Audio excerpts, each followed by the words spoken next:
This is the story of the prince who wrote a letter.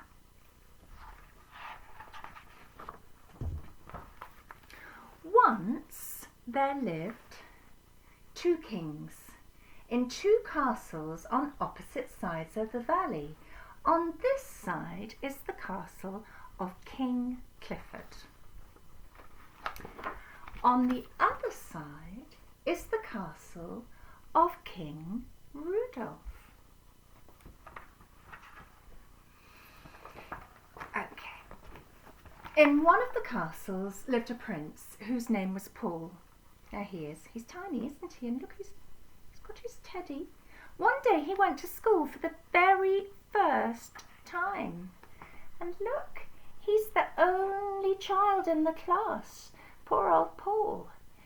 It's a bit strange, isn't it? Mind you, some of you might be doing your lessons all alone too, a bit like Paul. Maybe you take your teddy too. When school was finished, Paul went to see his father, King Clifford, who said, "What did you learn in school today?"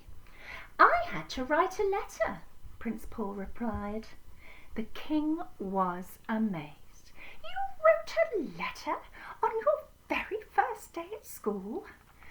The king hurried to tell the queen. He rushed into the queen's bedroom. "The prince wrote a letter in school today." The queen was very pleased. "To whom did he write, dear?" "I don't know, dear," replied the king. "I forgot to ask, but I expect he wrote to the very best friend he has, Prince Peter." Prince Peter lived across the valley in the castle of King Rudolph.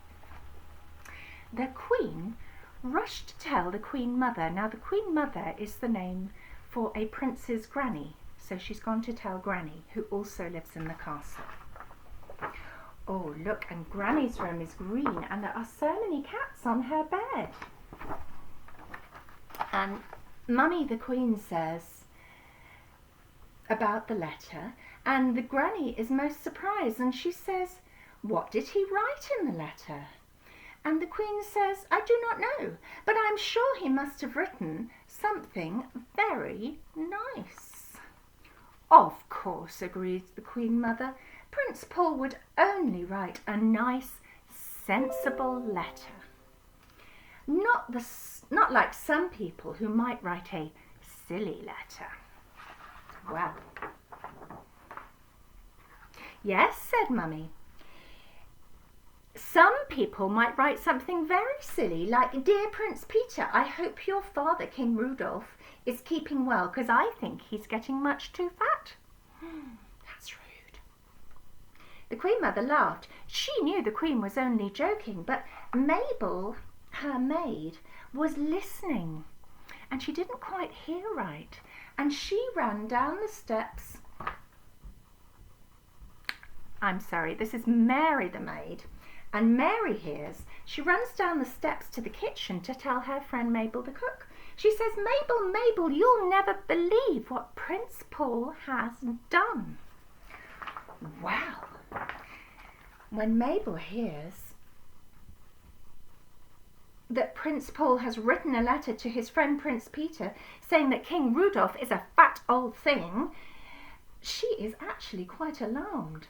"Oh, what a rude boy," she says. "When King Rudolph hears about the letter, he will become very angry indeed." And she rushed to tell her husband, who is in the king's guard. "Prince Paul has been very rude about King Rudolph." The cook called to her husband, "King Rudolph is sure to be very angry. He will send the men to seize the prince and lock him up in a dungeon." Oh, my goodness me. Well, Mabel the cook's husband rushes to tell the captain, and the soldiers are very worried indeed. The captain shouts, "Men, that ruffian King Rudolph is sending troops to seize Prince Paul and lock him in the dungeon." And the guards mounted the battlements. These are the sort of stairy bits. They go up, down in oblongs, don't they? And they're at the top of castles. And you can stand up on those battlements and see what's going on around you. How fierce they looked. They stared across the valley looking for any movement that might mean the start of war.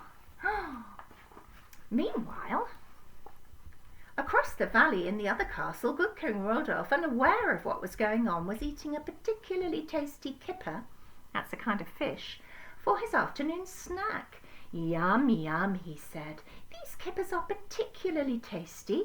I think I will send one to my very best friend, King Clifford. He called the royal messenger. Well, the messenger set off for King Clifford's castle, carefully carrying a particularly tasty kipper. As he approached the castle, he suddenly saw the battlements crammed with soldiers, their muskets pointing across the valley. "Thundering cannonballs!" he cried. "I must warn the castle guards." He turned his horse and galloped back the way he had come. When he arrived back at King Clifford's castle, he shouted to the captain, "That cowardly custard King Clifford is about to attack. Call out the guard." As fast as they could, the soldiers mounted their battlements, muskets at the ready, waiting for the first sign of a battle. Wow. The soldiers of King Clifford, muskets at the ready, stared across the valley from their battlements to the castle of King Clifford. And the soldiers of King Clifford, muskets at the ready. Blah, I got that wrong. The soldiers of King Rudolph, muskets at the ready, stared back across the valley from their battlements to the castle of King Clifford. Both waited for the other side to make their first move. They stood there bravely all through the night. The next morning, Prince Paul was a little early when he woke up, and after breakfast, it was not quite time for school. He decided to go and talk to Jim, who worked in the kitchens and was the son of Mabel, the castle cook. They were good friends. As he reached the kitchen, some soldiers who had spent all night long on the battlements were having their breakfast. They looked cold and miserable. "Good morning, Jim," said the prince. "Good morning, Prince Paul," said Jim. "I hear you have been to school and that you have written a letter." "Yes," replied the prince. "It was a very difficult letter to write." "Well, I can believe that," said Jim. "It has caused a terrible fuss in the castle. Everyone is talking about it, but no one will tell me what you wrote." Prince Paul was rather surprised. "Oh," he said, "I wonder why. I have to go to school now. Goodbye." The prince made his way to the door. Before you go," said Jim, "please tell me what you wrote." "Well," said Prince Paul proudly, "yesterday I wrote the letter A that makes the A sound, and today I'm going to learn how to write the letter B, which makes the B sound." "A letter A," echoed Jim. And Jim's jaw dropped and he began to laugh. You can see everybody in the castle is listening. And everybody has started the laugh. Can you see? The secret of the letter spread like wildfire. And everyone in both of the kingdoms could not explain how they had come so close to war. Can you explain what happened? I think some mistakes were made, don't you? And while they were busy laughing and shaking their heads, Prince Paul has been learning to write the letter B. And that's the end.